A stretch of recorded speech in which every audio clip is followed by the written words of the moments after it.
You know Half-Life, that old but amazing game about a scientist named Gordon Freeman who causes a massive cascade that ends up bringing aliens and other creatures into our own world?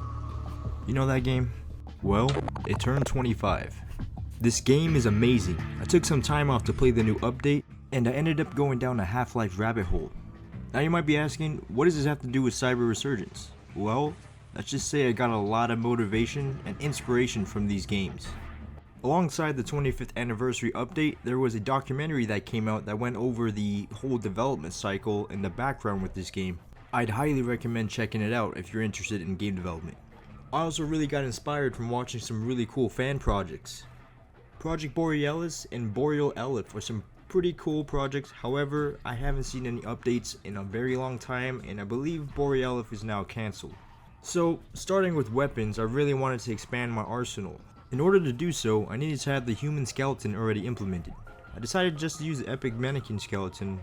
Then I got to work on the combat shotgun. I really wanted to make a sci-fi SPAS 12 for the first available shotgun that the player can use, so I combined a couple elements of Halo together with the SPAS 12 and created this weapon. I gave it some blue lights and lit sights, rigged it and animated some basic actions to get the gun playable.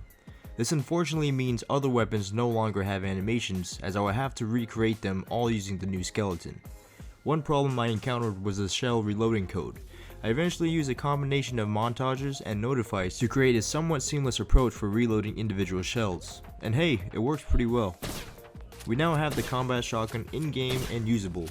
Oh, and I fixed and redesigned the Sentinel drone a little bit. They now have an integrated arm cannon and some redone animations. They aren't finished, but they're now in a playable state. Some other additions added to the game are a reworked HUD, footstep sounds, and some impulse and physics tweaks. There wasn't too much to go over for this devlog because a lot of the time was spent reworking existing systems. Now, I'm going to be spending the next few weeks just working on the weapon arsenal. I want to make sure I have a pretty diverse selection of weapons that the players can use and making sure that the sandbox is fun. So expect that in the next devlog, and I'll see you all in the next one. Peace out.